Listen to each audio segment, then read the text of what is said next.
On va traiter ici du dimensionnement de structures bois en situation d'incendie.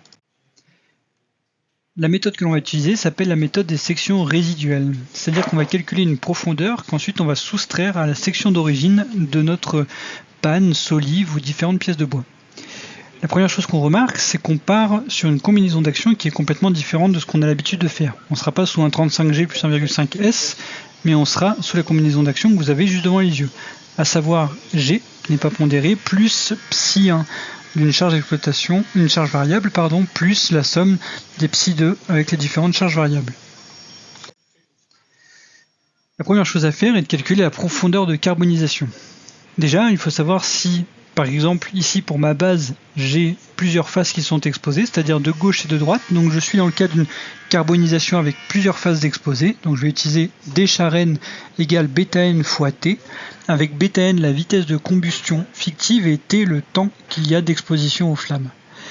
Ensuite, concernant ma hauteur, puisque je suis protégé sur le dessus, je vais faire ma profondeur de carbonisation unidirectionnelle, c'est-à-dire que je vais retirer une seule fois mon D char 0 qui est égal à β0 fois T. β0 étant la vitesse de combustion unidirectionnelle et T le temps d'exposition aux flammes.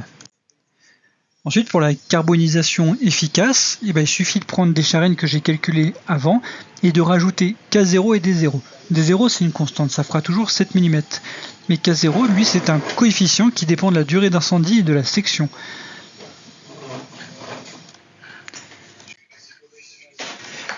Donc ce que l'on peut observer, c'est lorsque deux faces sont exposées aux flammes, par exemple ici pour la base, donc ma base en situation d'incendie, c'est-à-dire BFI, c'est égal à ma base initiale en millimètres moins 2 fois mon épaisseur de carbonisation efficace. Quant à ma hauteur, c'est ma hauteur en situation d'incendie moins mon épaisseur de carbonisation efficace unidirectionnelle.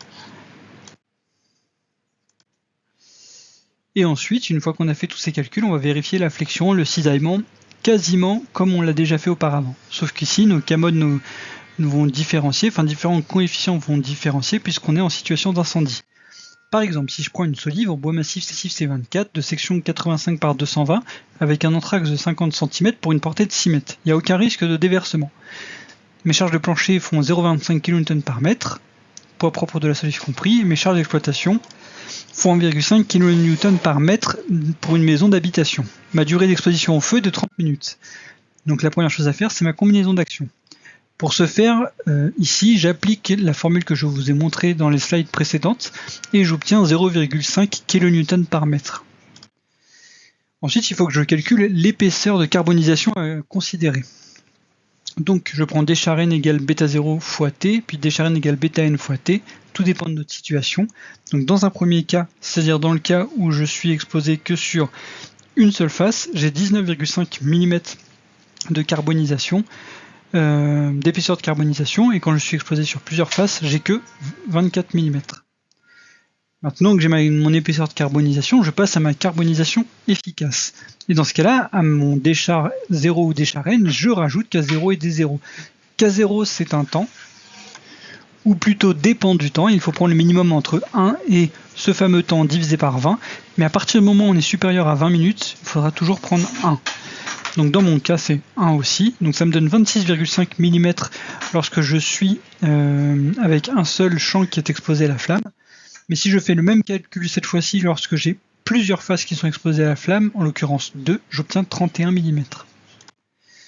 Maintenant, pour calculer ma section réduite, je prends ma base auquel je soustrais mes épaisseurs de carbonisation, j'obtiens 23 mm pour ma base, et suivant ma hauteur, j'obtiens 193,5 mm. Donc ça largement réduit ma section. Une fois que j'ai ceci, et là je peux vérifier ma solive en flexion en situation d'incendie. Je vais commencer par la flexion, donc avec ma contrainte de flexion, mais c'est pas la même contrainte de flexion qu'on aurait fait à l'origine, puisque mes sections ont changé. Donc lorsque je fais BH3 sur 12, je prends bien B en situation d'incendie et H en situation d'incendie. Ça me donne 15,67 N par millimètre carré, donc c'est une contrainte qui est plutôt élevée, qui semble plutôt élevée comme ça à vue de nez.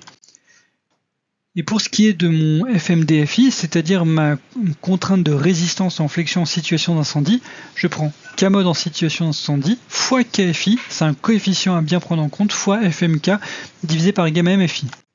Donc K-mode en situation d'incendie, il vaut 1, KFI vaut 1,25, c'est un facteur statistique qui permet d'augmenter les probabilités artificiellement de ma résistance.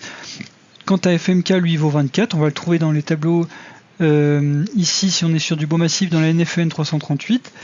Et pour mon gamma MFI en situation d'incendie, lui, il vaut 1. Donc j'obtiens 30 newtons par millimètre carré. Si on se souvient bien, par rapport à ce qu'on faisait à l'ELUSTR, on est un petit peu au-dessus. Pourquoi on est un petit peu au-dessus, ce qu'on a l'habitude de faire? Tout simplement parce qu'en situation d'incendie, on vient diminuer des facteurs, ou même plutôt les augmenter, comme Kmod et gamma M, et puis le KFI vient encore plus, retirer tous ces coefficients de sécurité, tous ces coefficients statistiques plutôt, et du coup ça nous donne 30 newtons par millimètre carré. Donc à partir d'une valeur caractéristique, on était à 5%, de nos pires échantillons qui étaient à 24 newtons par millimètre carré. Ici on vient augmenter un petit peu la résistance, c'est quelque chose dont on a peu l'habitude jusque là. Et maintenant j'ai plus qu'à calculer mon taux de travail. Alors le CACRIT n'est pas à calculer parce qu'on avait dit dans l'énoncé qu'on ne prenait pas en compte le risque de déversement. Donc pour ce qui est de mon taux de travail, c'est complètement classique. Je prends ma contrainte divisée par ma résistance et j'obtiens 0,52, soit 52% de ma résistance en flexion. Voilà, c'en est fini pour l'ELU en situation d'incendie.